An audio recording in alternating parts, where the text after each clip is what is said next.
Bismillahirrahmanirrahim. Assalamualaikum warahmatullahi wabarakatuh. Alhamdulillahirrabbilalamin wa bihi nasta'in wa ala umuri dunya waddin wassalatu wassalamu ala asrofil anbiya wal mursalin wa ala alihi washabihi ajmain amma ba'du. Alhamdulillahirrabbilalamin. Pada hari ini kita bisa berkumpul di webinar Zoom dari Gema Insani, tepatnya dari Insani Kids. Insani Kids adalah sebuah cabang ya dari Gema Insani yang fokus pada pengembangan produk buku-buku untuk anak-anak Muslim di Indonesia. Nah, pada hari ini kita akan membahas tentang pembelajaran iman, pendidikan keimanan pada anak, cara mengokohkan akidah dan iman anak. Hari ini narasumbernya ada Ustadz Muhammad Yasir. Dan hari ini insya Allah kita akan melaksanakan webinar sampai sekitar pukul 5 sore. Nanti akan ada materi yang disampaikan oleh Ustadz dan kemudian akan ada sekitar 20 menit untuk tanya jawab. Jadi nanti untuk para peserta di sini kalau ada pertanyaan ketika materinya sudah dimulai, mungkin di tengah-tengah materi sudah mau ada pertanyaan bisa langsung diketik aja nanti di kolom chat, nanti akan saya pilih beberapa yang sekiranya mewakili untuk bisa dibacakan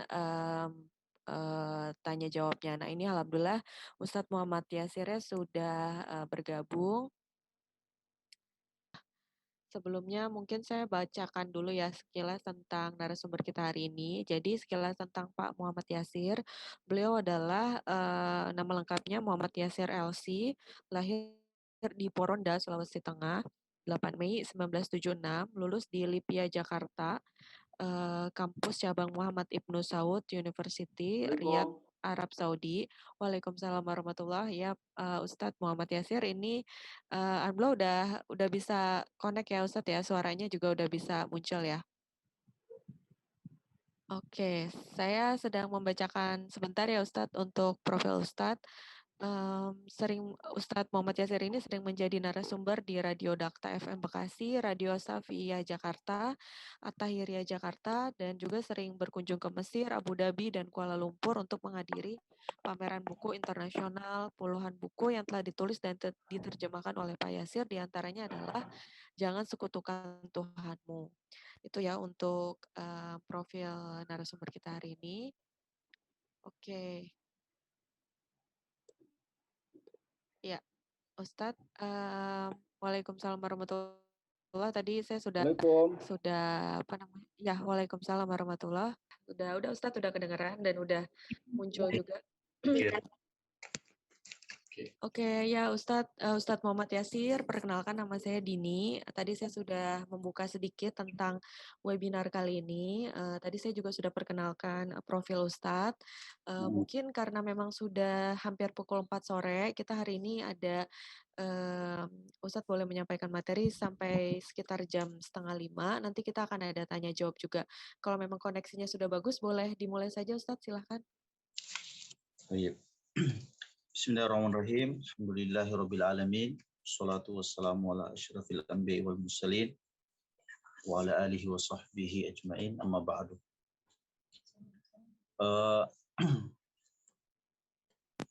Tentu para peserta semua sekalian yang dimuliakan Allah Subhanahu wa taala.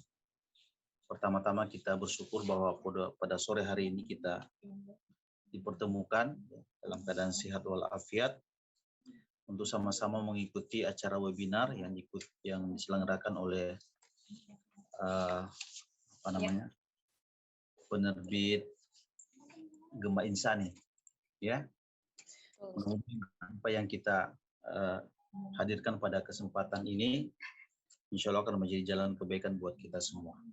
Sebentar saya mau rapikan dulu ya supaya lebih konsen. Mohon maaf. Ada kesini gini. Ya. Ya, boleh Ustadz, nggak apa-apa, silakan biar lebih nyaman juga. Geseran ke sini ya. Ini peserta yang hadir berapa semua sekarang? Hari ini udah ada sekitar 46 orang. Kalau ini jadinya agak, oh ya, oke. Ya, Oke, udah oke Ustadz. Ya, Bapak dan Ibu sekalian yang dimuliakan Allah Subhanahu wa taala, Gema Insani kemudian baru mengeluarkan buku baru ya, yang berjudul Jangan Sekutukan Tuhan. Ya, sebenarnya buku itu bersumber atau terinspirasi dari salah satu firman Allah Subhanahu wa taala, ya bunayya la tusyrik billah, ya, yang terdapat dalam surat Luqman. Tentu ketika mendengar ayat itu ya, yang mampir atau hinggap di kepala kita adalah tentang nasihat-nasihat Luqman ya, kepada anaknya yang sangat disayangi. Dalam hal ini juga terkait masalah pesan-pesan iman ya, kepada anak. Dan tentu pada sore hari ini ya,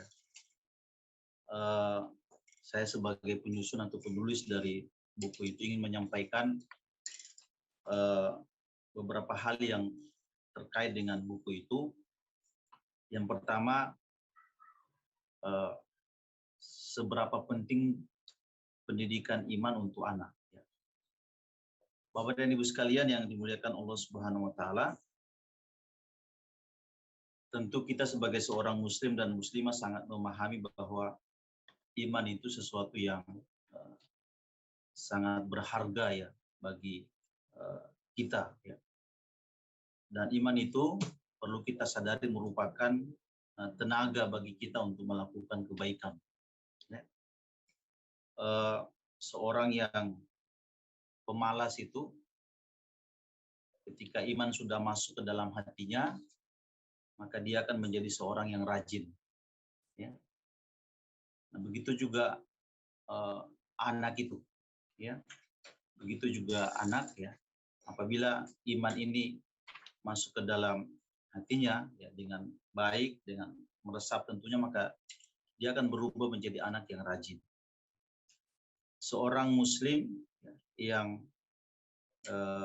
tadinya penakut ya, apabila dimasuki oleh iman dalam hatinya, maka dia akan jadi pemberani.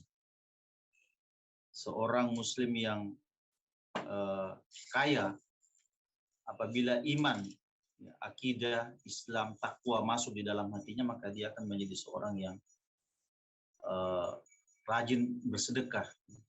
Bahkan seorang yang fakir miskin pun kalau sudah iman masuk ke dalam hatinya, dia akan pandai menjaga diri.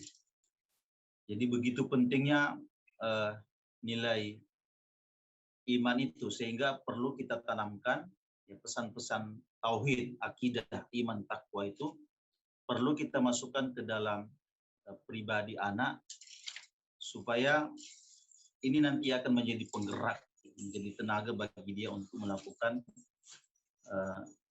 sebuah tindakan ya, bukan lagi berdasarkan perintah orang tuanya, bukan lagi berdasarkan perintah ketentuan, perintah adat, perintah ini dan itu, tapi bergerak atas dasar iman ya. Nah, kalau seseorang bergerak atas dasar iman, saya kira dimanapun dia berada, dia akan merasa terkontrol, merasa diawasi, dan itu menjadi sesuatu yang sangat baik. Jadi iman itu alasan pertama kita mengapa perlu kita masukkan kata iman ini dalam anak, karena dia menjadi tenaga perubahan. Itu yang pertama ya. Yang kedua, tentu kita yang hidup di akhir zaman seperti ini betul-betul merasa bahwa kita ini kan hidup di masa banyak fitnah, ya, banyak masalah, banyak konflik, banyak perpecahan, dan seterusnya. Dan kalau kita membaca pesan-pesan agama, pesan-pesan ya agama, baik dari Al-Quran dan Sunnah, maka kita akan memahami sebuah tren masa depan. Tren dunia masa depan adalah tren masa fitnah yang semakin banyak. Ya. Nah, karena itu fitnah yang semakin banyak itu tidak cukup dihadapi dengan ilmu, dengan keterkenalan, dengan popularitas, dan macam-macam ya. Tapi yang paling kuat ya, untuk menghadapi itu semua adalah kalau seorang anak itu memiliki iman, memiliki tauhid, memiliki akidah, memiliki akhlak, dan seterusnya dan seterusnya.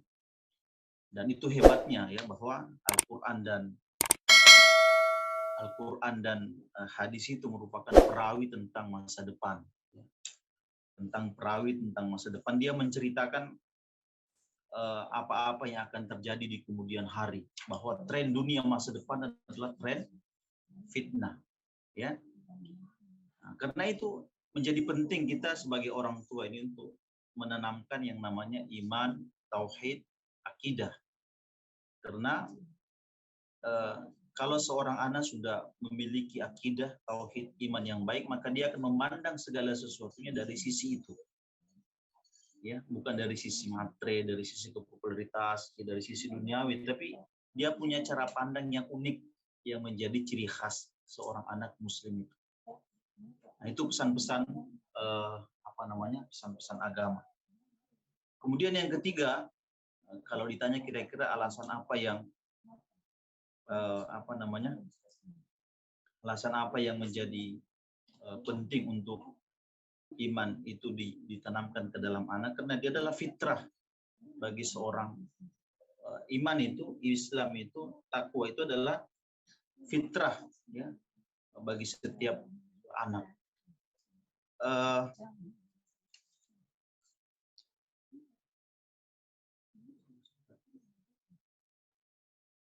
Sebentar ya Mbak ya, sebentar ya.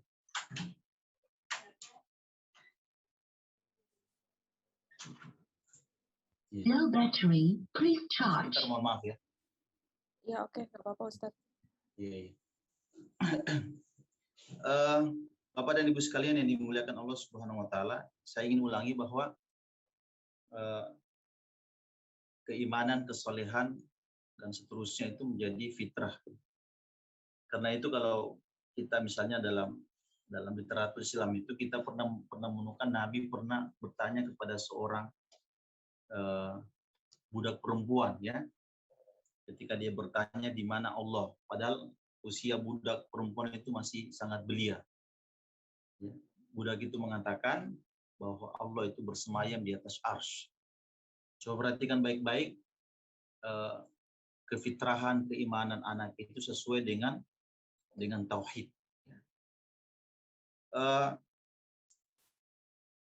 Itu alasan yang ketiga. Ya. Kemudian alasan yang keempat, kenapa apa pentingnya pendidikan iman untuk anak itu ya, adalah agar ia menjadi ingatan ya saat dia dewasa. Agar dia menjadi ingatan saat dia dewasa. Kita ini Bapak dan Ibu sekalian yang sudah mungkin berusia 30, 40, 50 tahun bahkan, apa yang membuat hari ini kita menjadi lurus gitu ya. Bagi yang lurus tentunya. Tentu kita selalu ingatan nasihat-nasihat orang tua kita dahulu tentang tauhid, tentang akidah, tentang akhlak. Walaupun itu disampaikan dalam berbentuk kalimat-kalimat yang bukan hadis, bukan teks-teks tapi itu yang menjadi ingatan kita, yang akan meluruskan kita. Nah, kalau hari ini kita menjadi orang tua tidak pernah memasukkan istilah-istilah tauhid, istilah-istilah akidah kepada anak, itu dia tidak akan punya ingatan. Ya, ingatan tauhid. Yang itu yang nanti, karena anak-anak itu kan seperti layang-layang kan. Boleh jadi dia setelah anak-anak itu mungkin dekat di masjid, dekat di musola, dekat dengan orang tua, dekat dengan TPA. Tapi masa muda nanti dia akan liar gitu kan. Bagi yang liar tentu liar. Tapi dia itu seperti layang-layang. Seperti layang-layang. Kita akan bisa tarik kembali. Ya. Nah, yang bisa menarik itu kalau dia punya dasar iman, dasar tauhid yang baik. Saya ingat sebuah kisah menarik ya. Saya pernah baca dalam salah satu literatur Islam. Bapak dan Ibu sekalian. Jadi di pemerintahan Daulah Abbasiyah itu ada seorang khalifah. Ada seorang guru adab. ya, guru adab yang dipanggil ke rumah seorang khalifah yang dia itu menitipkan supaya anaknya ini dididik dengan adab karena dia akan menjadi calon pemimpin besar di kemudian hari. Karena itu dipanggilkan guru adab, ya, guru etika. Nah, ketika dia mengajar itu, sang guru adab ini kemudian mencambuk anak muda itu, anak khalifah itu dengan cambukan tanpa didahului oleh rasa bersalah. Maksudnya anak muda itu tidak bersalah, tidak melakukan kekeliruan, tapi dicambuk oleh guru adab itu. Singkat cerita, ketika anak ini kemudian menjadi khalifah di kemudian hari, itu yang paling pertama diminta adalah guru adabnya itu, guru etikanya itu. Ketika dipanggil, dia bertanya dulu, ya, 20 tahun yang lalu ketika saya masih kecil, masih muda, Anda memukul saya tanpa saya salah.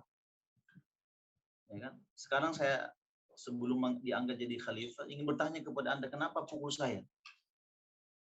Kata guru adab itu, sebenarnya saya ingin memberikan satu pesan bahwa orang yang dizolimi itu tidak pernah akan lupa. Ya, dulu Anda salah, Anda melakukan kekeliruan, saya pukul. Itu Anda terus ingat kan? Karena itu kalau Anda jadi seorang penguasa, seorang khalifah, hati-hati jangan menyakiti rakyat karena itu akan menjadi ingatan mereka. Ya, sampai dia mengeluarkan kata-kata dalam dalam bahasa Arab itu al-mazlumu la yansa. Orang yang dizolimi itu tidak akan pernah lupa. Jadi dia akan menjadi ingatan. Coba bayangkan saja kalau istilah-istilah tauhid itu, istilah-istilah akidah, istilah iman itu masuk ke dalam hati seorang anak. Insya Allah nanti dia dewasa akan menjadi ingatan. Lain seorang anak yang tumbuh tanpa didahului oleh istilah-istilah itu masuk. Dia akan menjadi liar di masa mudanya, ya, di masa tuanya dia akan semakin liar. Ya, karena tidak ada tadi menginsert istilah-istilah iman. Ya. Nah, itu yang keempat. Yang kelima, Bapak dan Ibu sekalian, kenapa iman, amal soleh, Islam, tauhid itu perlu kita masukkan ke dalam diri anak? Karena memang Allah, Nabi, bahkan orang-orang soleh itu mengajarkan, memberikan pesan-pesan ini kepada mereka. Ya. Misalnya Allah, ya, kalau kita baca Al-Quran itu kita sering mendapatkan ayat misalnya la in asyrakta la yahbatanna amaluka. Wahai Muhammad, kalau engkau coba-coba syirik, maka amalanmu akan segera terhapus. Itu ancaman Allah kepada Nabi kan. Kemudian Nabi juga begitu. Kita lihat misalnya nasihat Nabi Yakub untuk anaknya, ya, jangan siapa lagi yang kalian akan sembah setelah saya mati, gitu kan. Kemudian nasihat Luqman, ya, nasihat Luqman itu. Ya. Luqman itu sebagian ulama ada yang mengatakan dia seorang laki-laki yang penuh hikmah. Maka nasihat pertama sebelum semua nasihat adalah ya bunayya la tusyrik billah, wahai anakku jangan coba-coba mensyirikkan Tuhan. Bahkan Nabi pernah menasihati Ibnu Abbas ketika masih sangat belia, masih bocah dari atas onta. Nabi berkata kepada Ibnu Abbas, ihfadillah yahfadka. Wahai Ibnu Abbas, jaga Allah, dia akan menjagamu. Jadi coba perhatikan Bapak dan Ibu sekalian, saya kira tugas besar kita sebagai orang tua adalah menanamkan pesan-pesan tauhid, ya, pesan-pesan akidah kepada anak kita karena memang begitu sangat penting. Hari ini orang banyak berbicara tentang masalah-masalah besar dalam hidupnya, tentang tentang isu-isu besar, tentang isu-isu, tapi lupa bahwa pesan-pesan tauhid ini adalah hal yang sangat penting sebelum segala sesuatunya. Mbak Dini, itu jadi pengantar ya, Pak. Ya, saya masih Teruskan atau gimana? Iya Ustadz, jadi boleh diteruskan saja materinya sambil nanti tadi saya sudah beritahu pada peserta kalau ada pertanyaan nanti bisa diketik dulu. Jadi nanti bisa saya bacakan pertanyaannya di akhir setelah 4:30 sekitar. Baik. Nanti saya diinterupsi saja kalau sudah waktunya selesai, tapi saya akan jalan terus ya. Oke, baik Ustadz. Itu poin pertama Bapak dan Ibu sekalian. Saya kira poin kedua saya akan berbicara tentang cara-cara kita orang tua ini bagaimana sebaiknya menyampaikan pesan-pesan iman, tauhid, akidah kepada anak-anak kita. Ya, tentu ya dengan menginspirasi dari Al-Quran, dari hadis dan kisah-kisah orang soleh terdahulu. Ya, yang pertama tentu adalah menyampaikannya dengan kisah-kisah. Ya, kalau kita pelajari sistematika Al-Quran itu, Bapak dan Ibu sekalian, adalah itu penuh dengan cerita. Walaupun Al-Quran tidak boleh kita sebut sebagai sebagai buku cerita, tapi dia banyak bercerita. Kenapa dia banyak bercerita? Allah itu menyebutkan sendiri, ya, faqsusil qasasa la'allahum yatadzakkarun. Ceritakan kisah-kisah itu supaya mereka pandai mengambil pelajaran. Jadi orang itu pandai mengambil pelajaran kalau dikisahkan. Ya, karena tidak semua orang pandai mendengar ceramah, pandai mendengar pemaparan, tapi dia kan belajar dengan halus dari cerita-cerita yang dia pandai mendiri dengan cerita itu. Ya, kita baca kan, bahkan yang menarik di dalam Al-Quran itu satu kisah kadang-kadang diulang berkali-kali. Kisah tentang Musa kita dapatkan di Al-Baqarah, di Al-Anbiya, surat Al-Qasas. Itu artinya kan cerita itu tidak cukup diceritakan sekali, bahkan berkali-kali. Ya, bahkan jadi wirid kalau penting ya, cerita-cerita pendek gitu. Dan itu sangat membekas. Kita ini kan usia-usia seperti saya secara pribadi ya, kadang-kadang terlalu ingat dengan cerita-cerita ayah, cerita-cerita ibu yang dulu menceritakan, walaupun itu dongeng ya, tapi sampai sekarang membekas daripada pesan-pesan yang lintas begitu cepat. Yang kedua, mungkin kita mengambil inspirasi bahwa salah satu menyampaikan pesan akidah, tauhid atau nilai-nilai kepada anak itu adalah dengan cara-cara santai. Jadi banyak kita yang memahami bahwa kalau memberikan pelajaran itu harus di majelis ilmu. Padahal kalau kita belajar hadis, Bapak dan Ibu sekalian, beberapa kali Nabi memberikan pesan-pesan agama itu kepada kepada bocah-bocah di masanya itu di saat-saat tidak di majelis ilmu. Contoh misalnya, Nabi menyampaikan ihfadillah yahfadka, jaga Allah, dia akan menjaga engkau wahai Ibnu Abbas. Itu Nabi sampaikan ketika Nabi sedang naik onta bersama Ibnu Abbas. Berarti kan bukan di majelis ilmu kan? Artinya ketika orang berkendara, ketika orang berjalan bersama, itu bisa memasukkan pesan-pesan itu. Ya, kalau istilah kita tidak resmi lah, dalam acara-acara yang santai kita bisa menyampaikan pesan-pesan nilai-nilai itu kepada anak. Ya. Jadi onta itu di masa Nabi tidak sekedar jadi transportasi, tapi dia juga menjadi media pendidikan. Karena memang saat itu kan cuma onta kan. Bahkan onta itu dalam Al-Quran dia sebagai alat renungan, materi renungan. Makanya Allah berfirman, afala yanzuruna ilal ibili kaifa khuliqat. Apakah kau tidak memperhatikan bagaimana onta itu diciptakan? Jadi ada bahan renungan.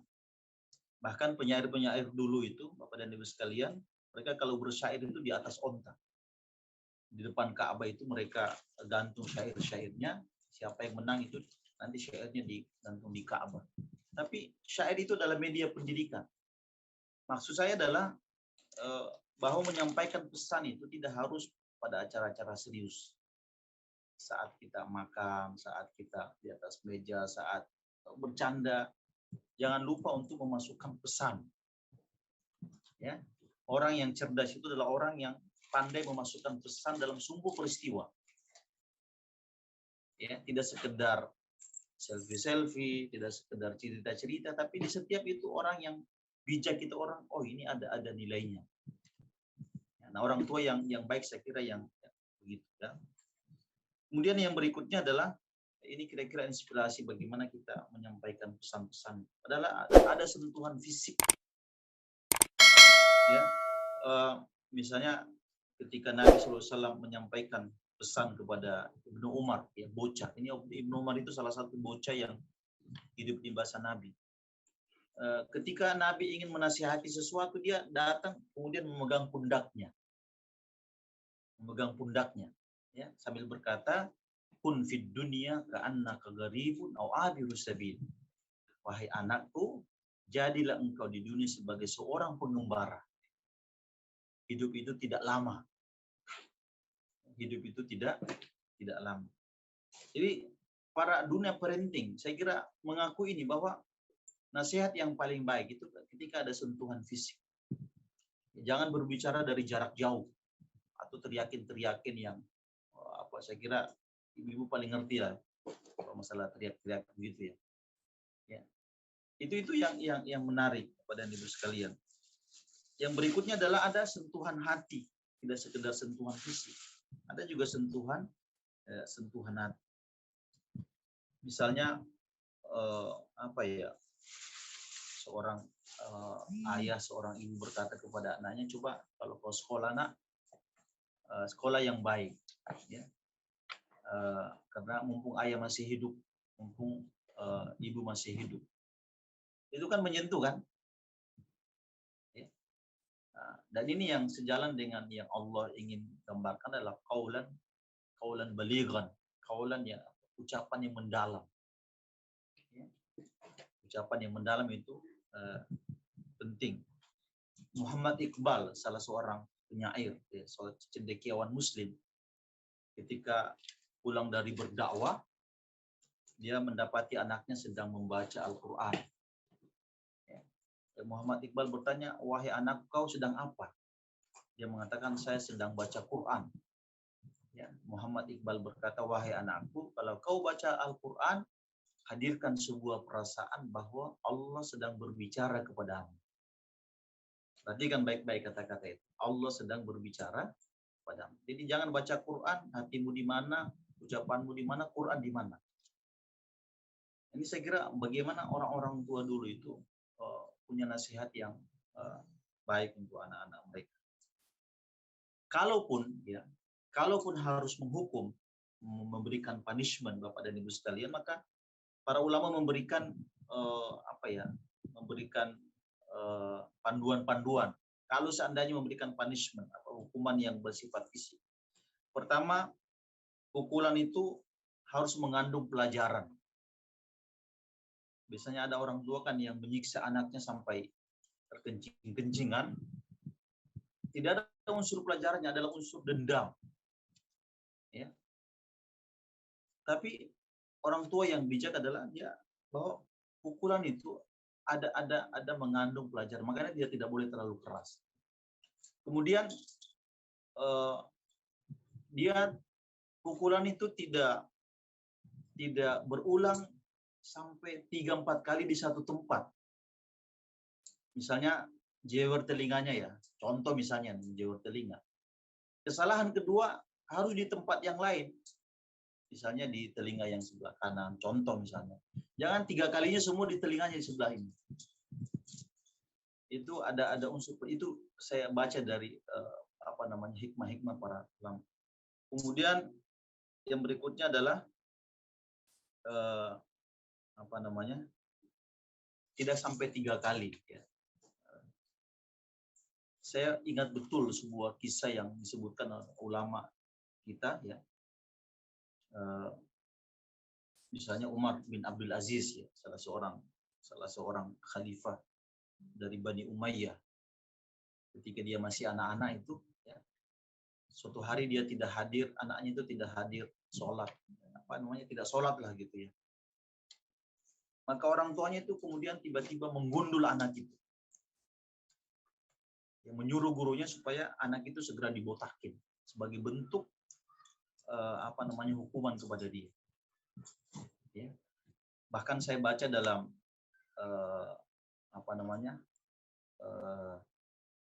Rihla Ibnu Battuta, ya, Traveling Ibnu Battuta pernah cerita. Ibnu Battuta itu seorang pelancong Muslim abad ke-14. Dia pernah datang ke Sudan. Ya, dia datang ke Sudan, dia lihat anak-anak kok diikat di tiang-tiang rumah mereka. Jadi tangan-tangan anak-anak itu diikat di tiang-tiang rumah mereka. Ibnu Battuta bertanya, kenapa anak-anak itu diikat tangannya di tiang-tiang rumah mereka? Ya, orang-orang tua mereka menjawab, karena anak kami ini ya belum menyelesaikan bacaan Qur'annya. Ya, luar biasa. Jadi mungkin kalau ada sekarang orang tua yang mengikat anaknya karena tidak baca Quran, itu mungkin dilaporin ke HAM gitu ya. Ya, tapi orang-orang tua dulu luar biasa ketika memberikan pendidikan agama kepada anak-anak mereka. Memang terlihat keras, tapi luar biasa manfaatnya. Hari ini kita bertemu dengan generasi yang dalam tanda kutip agak cengeng gitu. Saya dulu pernah ngajar di Nurul Fikri puluhan tahun yang lalu. Saya pernah ngajar.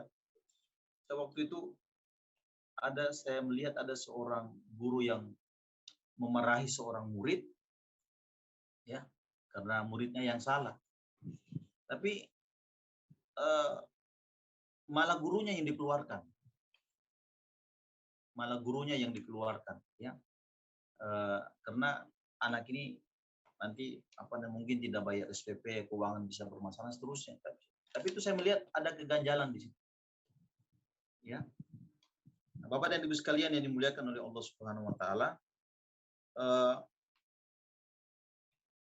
itu saya kira beberapa inspirasi yang perlu kita pelajari dari Sirah Nabawiyah, ya, tentang bagaimana cara orang-orang soleh terdahulu menyelipkan pesan-pesan nasihat ini kepada para ulama.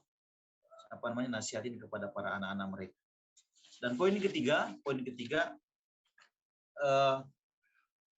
terkait dengan buku Ya Bunayya la tusyrik billah. Jadi buku itu Bapak dan Ibu sekalian sebenarnya dalam menghimpun cerita-cerita tentang akidah, cerita tentang ihsan, anak-anak yang bertakwa, yang kalau kita baca kita mendapatkan pelajaran sentuhan iman yang luar biasa. Dan itu semua ada sumbernya. Ya. Sebagai contoh misalnya ada satu dua kisah yang saya mau sampaikan. Mbak Dini kenapa? Oh iya. Boleh Ustaz, silakan. Oh iya.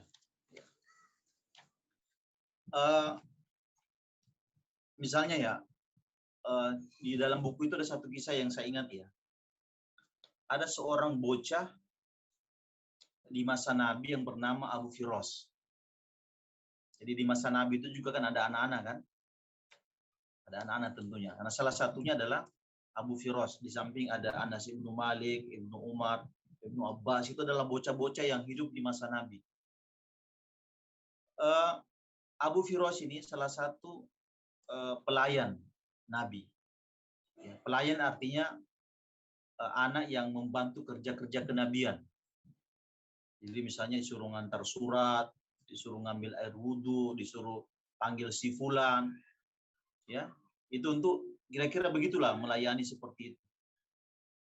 Nah, suatu waktu ini disebutkan dalam kitab Riyadhus Shalihin dan dikeluarkan oleh Imam Muslim tentang cerita anak ini. Nah, maksudnya ingin saya menyampaikan bahwa cerita ini betul, sahih ya. Nah, suatu waktu Abu Firas bangun dan Nabi pun bangun di tengah malam. Bangun di tengah malam dan Nabi menyuruh Abu Firas, ambilkan saya air wudhu. Itu yang saya bilang tadi, kerja melayani. Nah, Abu Firas ini sang bocah ini pun mengambilkan air wudhu untuk Nabi di bejana, di wadah itu, kemudian menumpahkan karena belum ada keran air kan. Setelah Nabi berwudhu, terpikir sesuatu. Kata Nabi, bocah Abu Firas ini sudah banyak melayani, membantu saya. Saya harus pandai membalasnya. Ya, karena itu di tempat yang sepi seperti itu, di tengah malam itu Nabi berkata kepada Abu Firas, "Ya Aba Firas, salni." Wahai Abu Firas, mintalah sesuatu kepada aku. Perhatikan Bapak Ibu sekalian, seorang bocah yang disuruh meminta sesuatu kepada Nabi. Kata Nabi, jangan-jangan saya bisa ngasih. Nah, Abu Firas, seorang bocah ini, ingin memanfaatkan waktu itu dengan sebaik-baiknya. Dia pun mengatakan apa yang dia suka. Dia mengatakan, inni as'aluka murafaqataka fil jannah. Ya Rasul, saya meminta, kalau saya nanti sudah meninggal dunia, saya diberikan kesempatan hidup berdampingan dengan Nabi di surga. Perhatikan baik-baik, ini permintaan seorang bocah ya. Bukan orang tua, bukan orang dewasa. Seorang bocah. Nanti kalau kita di akhirat berkumpul lagi, berikan kesempatan saya untuk menjadi pendampingmu di surga. Mendapat jawaban yang seperti ini, ya, bahasa kita tuh Nabi tidak siap. Dikirain mau minta main-mainan onta, mainan-mainan kuda, boneka, dan seperti mainan gitulah. Minta HP, nah, kalau bahasa kita ya. Makanya Nabi balik bertanya, awa ghaira zalika. Wahai Abu Firas, ada tidak permintaan yang selain itu? Maksudnya jangan itu, kalau itu urusan berat gitu ya. Walaupun sebenarnya Bapak dan Ibu sekalian, untuk memenuhi permintaan itu, saya kira Nabi bisa, karena dalam beberapa kesempatan kan Nabi memberikan jaminan surga kepada banyak sahabat kan. Tapi yang namanya seorang anak itu tidak boleh dimudah-mudahkan cerita surga. Tidak akan malas. Kata Abu Firas, huwa zakat. Yang itu yang saya minta. Subhanallah Bapak dan Ibu sekalian ya. Seorang anak punya visi akhirat yang luar biasa. Visi yang melampaui usianya. Ya. Karena itu Nabi tidak mengecewakan anak ini. Nabi berkata, fa'inni ala nafsika bikathrati sujud. Wahai Abu Firas, bantu saya ya untuk menyampaikan cita-citamu itu dengan engkau banyak memperbanyak sujud. Dengan engkau banyak memperbanyak, makanya Imam An-Nawawi ya, menempatkan hadis ini dalam bab sujud dalam kitab Riyadhus Shalihin ya. Para rawi mengatakan ya, rawi dari hadis ini mengatakan itu kan Nabi sudah duluan meninggal dunia. Karena memang dari sisi usia ini masih bocah, Nabi sudah sudah meninggal lebih dulu. Dan anak ini mulai tumbuh menjadi dewasa dan seterusnya. Para rawi mengatakan banyak waktu setiap kali kami bertemu dengan Abu Firas, kami lihat dia dalam keadaan bersujud kepada Allah Subhanahu wa taala. Ya. Nah, coba lihat anak-anak itu yang memiliki cita-cita akhirat. Anak-anak yang memiliki visi akhirat, memiliki obsesi akhirat yang dibangun dari awal tadi. Hari ini kita melihat anak-anak itu luar biasa, sudah rata-rata ingin jadi YouTuber, jangan jadi podcaster, jadi macam-macam. Ya. Pembicaraan mereka seputar tentang popularitas, tentang ini dan itu. Di mana lagi bicara-bicara tentang akidah, siap dan seterusnya. Tentu generasi yang mengkhawatirkan Bapak. Boro-boro ngomong kayak tadi ingin mati dan berdampingan dengan Nabi surga. Saya kira salah satu sebabnya adalah masalah ya bunayya la tusyrik billah itu kita lupakan. Karena itu kita susun buku itu sebagai materi para orang tua untuk ini loh, ada kisah-kisah dalam Islam, dalam literatur sebagai sahabat, ulama-ulama salaf, mereka punya banyak hal menyampaikan kepada anak-anak mereka. Dan buktinya di kemudian hari mereka menjadi anak-anak yang soleh. Nah, saya kira ini perlu kita jadikan sebagai inspirasi Bapak dan Ibu sekalian dengan membaca buku itu. Maksud saya adalah ini loh hadiah para orang tua untuk dibacakan kembali atau dibaca sendiri oleh anak. Saya kira begitu Mbak Dini. Iya. Ya Ustadz Muhammad Yasir, terima kasih atas Sampaian materinya, ilmunya, dan ini mungkin sebagai teman-temannya sudah jadi pemantik juga ya Ustadz.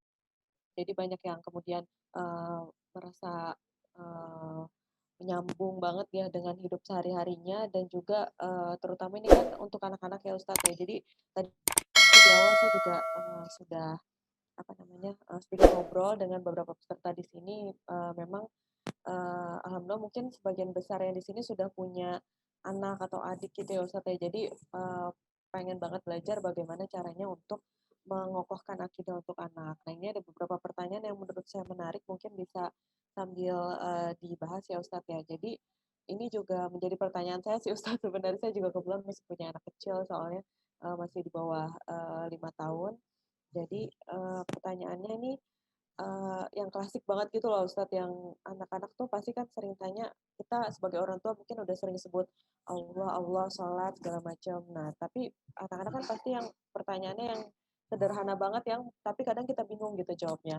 Bagaimana menjawab pertanyaan anak yang seperti misalnya Allah bentuknya itu seperti apa, kenapa Allah tidak terlihat, jika Allah maha melihat, mendengar, berarti apakah Allah itu punya mata, telinga, mulut gitu. Nah, yang seperti itu Ustadz biasanya yang kemudian orang tua bentar ya nak gitu. Mungkin jawabnya jadi kayak masih masih anak juga belum puas gitu, kadang-kadang mendapat jawaban dari kita gitu. Mungkin itu dulu Ustadz. Iya. Baik, saya kira para orang tua semua, bukan Mbak Dini dan teman-teman semua, tapi saya kira merata ya. Semua orang tua mengalami hal yang sama, karena sering mendapatkan anak-anak yang dalam tanda kutip agak kritis dengan pertanyaan-pertanyaan yang nakal. Bahkan kadang-kadang orang tua nggak mikir kok dia nanya gitu kan. Tapi saya kira apapun yang keluar dari mulut mereka berbentuk pertanyaan, tugas orang tua adalah tetap memberikan jawaban sekemampuan dia. Ya, bukan dengan bahasa yang resmi, bukan dengan bahasa yang Quran hadis, tidak perlu. Saya kira yang penting kan intinya, ya. Dan ini juga yang menjadi catatan bahwa orang tua itu memang harus punya wawasan tentang akidah, tentang tauhid, ya kan? Kita kan makanya dalam bab menuntut ilmu itu saya kira sangat jelas sekali ya. Orang tua itu tidak sekedar juga sibuk mengurus mengurus dapur, tapi juga ada niat yang besar untuk menuntut ilmu, ya, termasuk ilmu-ilmu akidah, apalagi kalau terkait dengan ilmu-ilmu dasar, ya, misalnya di mana Allah, ya kan, saya kira gitu-gitu kan sudah dijawab semua oleh Al-Quran dan hadis, kan tidak ada yang tersisa, tinggal kita mau mengerti. Yang jelas kita juga harus memahami tahapan-tahapan usia mereka ya. Di dalam buku itu saya kira sangat banyak sekali ya kisah-kisah ringan yang diceritakan oleh para ulama tentang cara menjawab anak-anak gitu ya. Ya. Misalnya tadi saya mau cerita satu lagi nih, sebagai contoh, boleh ya Mbak? Boleh. Ini cerita tentang akidah masalahnya. Saya beberapa waktu lalu baca sebuah kisah akidah tauhid, ini nanti bisa disampaikan kepada anak. Jadi dahulu kala itu ada seorang laki-laki soleh namanya Abu Hatim. Dia ini ingin naik haji katanya. Ya. Ketika ingin naik haji itu, ini kan anaknya kan masih kecil-kecil kan. Abu Hatim ini selalu merasa kalau saya naik haji nanti anak-anak siapa yang jaga gitu kan. Dia sudah istrinya udah meninggal. Nah, tiba-tiba ada anak kecil, anak perempuannya itu yang berkata, "Ya abatah ilhab ilal hajj fawalli amrana ilallah." Ini anak kecil. Dia mengatakan, "Wahai abah kami, pergi saja berhaji untuk masalah kami." Terus sekelas bocah begitu, gadis begitu, jarang yang bisa berbicara seperti itu. Tapi bocah itu berkata, "Pergi saja naik haji abah." masalah kami serahkan kepada Allah. Bapak dan Ibu sekalian, Abu Hatim pun pergi haji. Nah, sebenarnya saudara-saudaranya gadis tadi itu mulai menyalahkan anaknya itu kan, gadisnya. Engkau kan memberikan izin kepada ahbab kita untuk haji, sekarang nasib kita begini. Tidak lama kemudian, Bapak dan Ibu sekalian, ada seorang penguasa yang lewat. Penguasa berkuda. Ini kejadian ini kota fakta ya, para ulama kita. Itu terjadi di kota Khurasan, salah satu kota tua Islam di Baghdad. Lewatlah seorang penguasa yang naik kuda. Kebetulan dia haus. Nah, dia mampir di depan rumahnya Abu Hatim itu. Ya, karena dia kehausan, dia minta air. Dia minta air, ternyata keluar tuh anaknya bawahnya. Sebelumnya dia bertanya, "Aindakumul ma', apakah kalian punya air?" Kata anak-anaknya, "Kami punya air." Karena memang air itu kan semiskin-miskinnya orang di rumahnya ada air kan. Sekaya-kayanya orang juga di rumahnya pasti ada air. Nah, dikeluarkanlah air itu. Sang penguasa itu kemudian minum air sambil melirik rumah itu. Melirik rumahnya itu. Sambil melirik dia berpikir, keluarga ini ternyata butuh bantuan. Ya. Setelah dia minum, dia memerintahkan kepada anak buahnya lah supaya kepingan-kepingan emas yang dibawa berkuda itu dikasih kepada keluarga ini. Kata riwayat itu mengatakan, jumlah kepingan emas itu kalau dicari Hatim sejak dia usia 0 sampai dia mati nggak bakalan seimbang nominalnya. Setelah diberikan itu, anak gadis perempuan tadi itu berkata kepada saudara-saudaranya yang lain, yang nyalain dia. Dia berkata begini, itu penguasa adalah seorang makhluk, seorang manusia yang sedang kasihan kepada kita. Kemudian dia memberi kepingan-kepingan emas yang banyak. Nah, sekarang saya balik bertanya, bagaimana dengan Allah? Dia menyebut dirinya dengan Arhamur Rahimin, zat yang paling rahman. Bagaimana kalau dia sedang kasihan kepada hambanya? Tentu dia akan memberi jauh lebih banyak dari sang penguasa itu. Nah, itu kisah-kisah itu yang ada di buku seperti itu. Ada sentuhan-sentuhan iman yang Bapak dan Ibu. Dia mengajarkan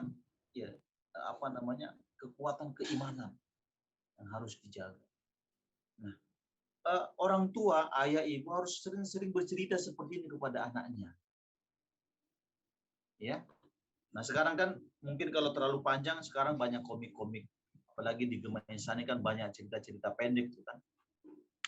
Tinggal dikasih. Apalagi sekarang banyak YouTube barangkali ya. Sekarang kita nggak hidup di zaman dulu lagi. Sekarang kita hidup di zaman sebuah masa terbuka gitu ya, yang serba kita mengakses ilmu dengan gampang.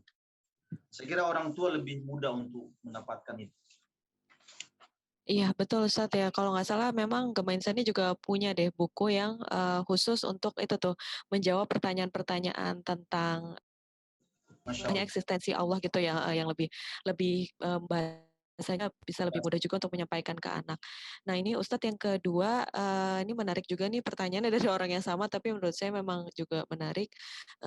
Kan dalam asma Allah itu ada yang artinya itu maha menyempitkan, maha merendahkan, maha memberi kemudaratan, dan lain-lain, yang juga ada misalnya kita juga menceritakan tentang kisah-kisah tentang neraka atau azab siksa di hari pembalasan. Nah, itu sebaiknya diajarkan saat anak kira-kira usia berapa gitu ya Ustadz ya, untuk bisa kita jelaskan hal seperti itu, karena khawatirnya ini pertanyaannya seperti ini ya Ustadz ya. Jadi khawatirnya anak ini menilai Allah atau Islam ini sesuatu yang negatif gitu. Ataukah misalnya ada tahapan-tahapan dalam mengajarkan keimanan atau tauhid sesuai usia anak. Itu Ustadz barangkali. Saya kira betul bahwa kita menyampaikan pesan-pesan Islam yang dalam tanda kutip keras gitu ya. itu memang harus perhatikan usia-usia. Kalau bisa di atas usia sekolah dasar gitu kan ya. Ya, karena itu jangan sampai nanti mereka bersuuzon dengan agamanya sendiri. Ya, kadang-kadang kan kita lihat anak-anak itu sering ada yang berkata hebatan mana, misalnya Allah dengan dengan dengan robot ini, robot itu kan, ya kan? Saya kira sering karena memang sering mendapatkan hal-hal yang seperti itu. Tapi saya kira kan anak-anak sekarang itu banyak yang sudah dewasa sebelum waktunya. Yang mereka sudah bisa mencerna dan saya kira kita sebagai orang tua kan paling mengerti lah mana kira-kira anak ini diberikan pelajaran-pelajaran seperti apa, kita lebih mengerti waktunya. Ya, saya kira begitu Mbak. Nah, Ustadz ini ada juga yang menarik.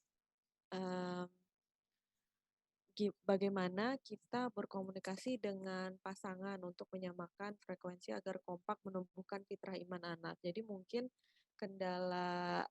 mungkin Ustadz gitu ya bisa sharing sama peserta di sini, mungkin sama istri Ustadz gitu ya, ibunya anak-anak, bagaimana sih gitu menyamakan visi ini, atau juga mungkin kan ibu-ibu juga kadang yang lebih sering berada di rumah tapi juga pengen nih suami juga lebih sering gitu untuk misalnya sharing tentang kayak tadi kan Ustadz juga di dalam materinya menyampaikan bahwa kalau bisa memang kita sering selipkan kisah-kisah ini jangan dalam situasi-situasi yang serius gitu ya Ustadz, misalnya sambil makan bareng atau apa gitu. Nah, tapi bagaimana sih kita sebagai pasangan ibu dan ayah gitu ya untuk bisa lebih kompak lagi um, untuk menanamkan nilai-nilai fitrah itu?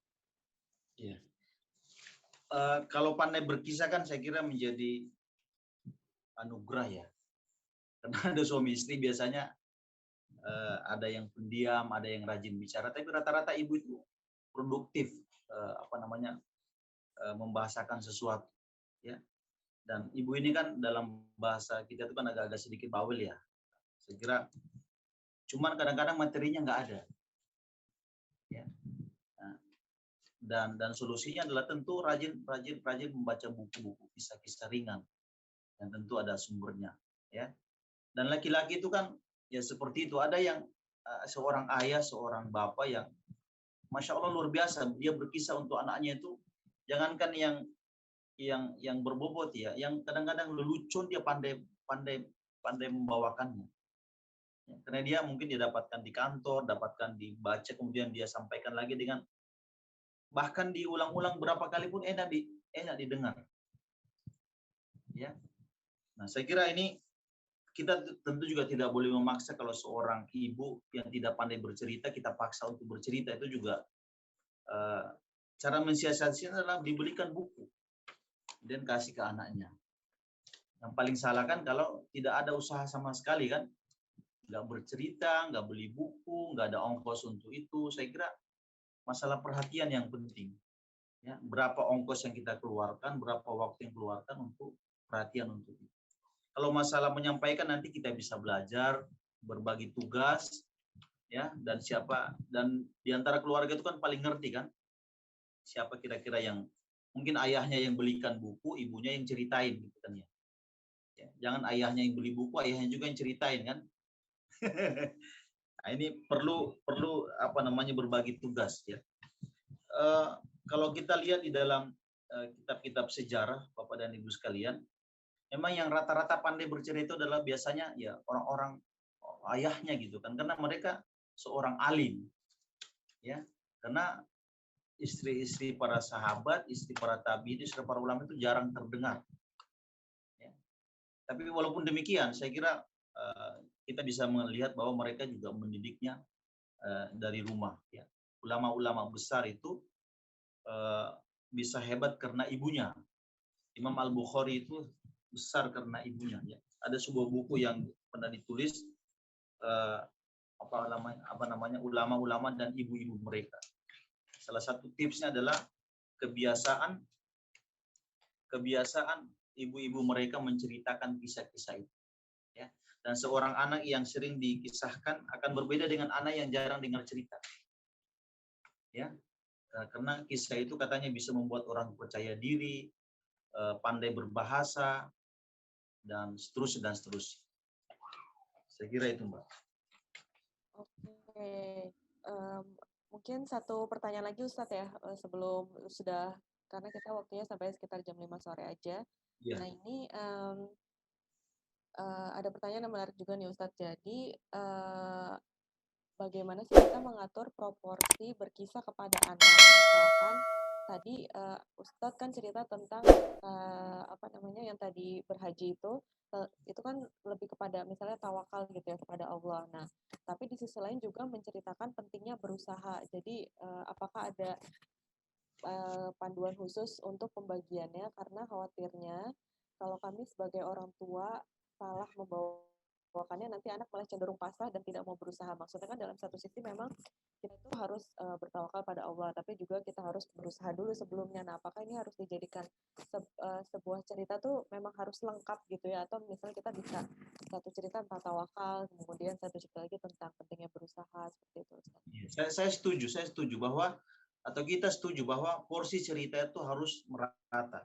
Ada bab tentang tawakalnya, ada bab tentang keyakinan, ada bab tentang ibadah, ada bab tentang berusaha keras, ada bab tentang rajin, ada bab tentang disiplin. Masing-masing ada ceritanya kan. Kalau kita tidak bisa bercerita dari cerita-cerita Islam, dari kisah-kisah para sahabat, kita bisa ngambil contoh tentang tetangga, contoh tentang teman, contoh tentang guru, yang kita tahu, yang kita lihat di TV dan seterusnya. Yang jelas kan bukan masalah ceritanya, tapi nilainya yang sangat penting, ya. Dan itu bukan berarti kita bercerita tentang ketawakalan tadi bahwa anak itu disuruh apa namanya bertawakal saja. Saya kira tidak ya. Kalau kita baca sejarah-sejarah terdahulu ya, orang-orang dulu itu rajin bekerja, rajin ibadah, rajin juga apa namanya pertemuan antara kekuatan iman dan kekuatan dunia menyatu. Ini tidak mereka sudah kuat agama tapi juga kuat masalah dunianya. Ya. Saya kira itu kita setuju ada pembagian porsi seperti itu Mbak Dini.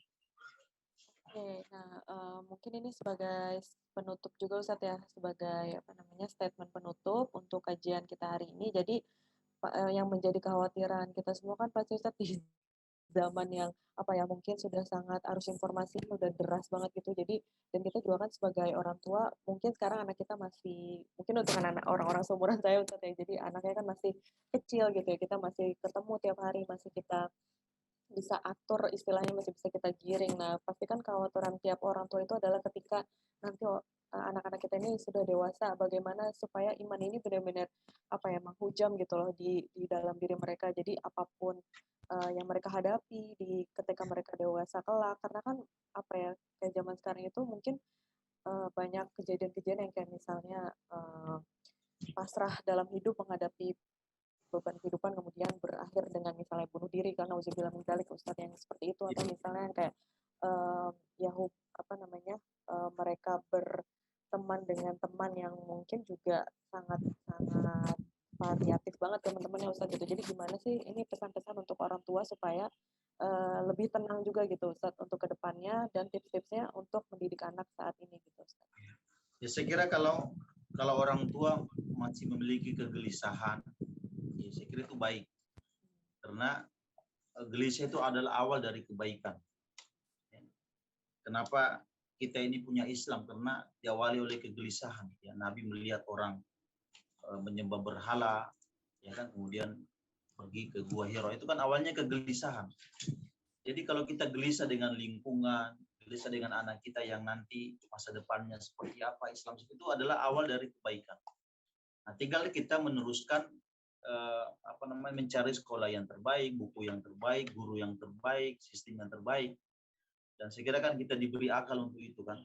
Dan perlu kita tahu bahwa masa kita hari ini adalah masa jauh lebih susah dari masa orang tua dulu kita. Tentu logikanya adalah pesan-pesan agama itu jauh lebih menghujam ke dalam hati anak-anak kita. Ya.